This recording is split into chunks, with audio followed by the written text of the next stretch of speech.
પર કડક પગલાં ભરવામાં આવશે। સાથે સાથે કોઈ બી જગ્યા પર મહાનગરપાલિકા હોય કે બીજું પ્રશાસન હોય, કોઈ બી લેપ્સ થઈ હોય તો એની સંપૂર્ણપણે તપાસ થઈને એ લોકો પર પગલાં ભરવામાં આવે। કોઈ બી રોડ, બીજા કોઈ બી કામગીરી જેની અંદર નવા કામગીરી થઈ હોય અને જે તૂટ્યા હોય અને એ કામગીરીની અંદર જો કોઈ બી વીકનેસ હોય તો એની ઉપર બી પગલાં બી ભરવામાં આવે ને જરૂર લાગે તો ફોજદારી પગલાં બી ભરવામાં આવે, તેની બી સૂચના સૌ અધિકારીઓને આપવામાં આવી છે। ભવિષ્યની અંદર આવા વરસાદના કારણે ખાસ કરીને ખાડીને લઈને સુરત શહેરમાં પૂર ના આવે તે માટે ફૂલ પ્રૂફ પ્લાન બનાવવામાં આવે તે માટે સૂચના આપવામાં આવી છે।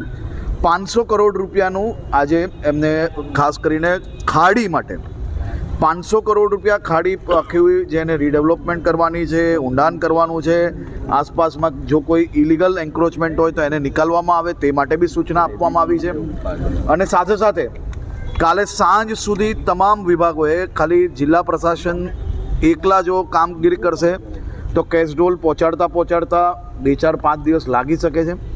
તેથી આજે સૂચના આપવામાં આવી છે કે બધા જ વિભાગો સાથે મળીને કામગીરી કરે ને કાલ સાંજ સુધી કેશડોલ આપવામાં આવે, ઘર વખરી બી તમામ લોકોને પહોંચી જાય તે માટેની બી વ્યવસ્થા કરવામાં આવે।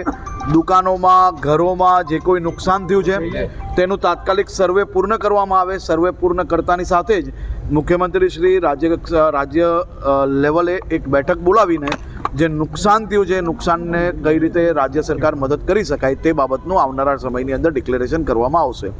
આજે તમામ ચૂંટાયેલા પ્રતિનિધિઓને બી અને મહાનગરપાલિકાના સૌ અધિકારીઓને બી આજે સાંજ સુધી એક રાઉન્ડ સફાઈનું બધી જ જગ્યા પર પૂર્ણ થાય તે માટે બી સૂચના આપવામાં આવી છે। અને સૌ સફાઈ કર્મચારીઓને બી હું આભાર માનું છું અને વંદન કરું છું જે પ્રકારે રાત દિવસ એક કરીને સફાઈની કામગીરી કરી રહ્યા છે।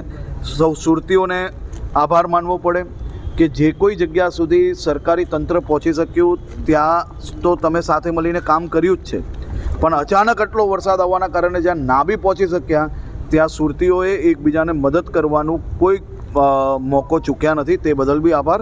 અને આ બાબતની સંપૂર્ણ રિવ્યૂ હજી ચાલી રહ્યું છે। આજે મોડી રાત સુધી હું બી અહીંયા છું અને એની તપાસ કામગીરી ચાલુ છે। તપાસ પૂર્ણ થયા પછી આપ સૌને સંપૂર્ણ માહિતી આપશું।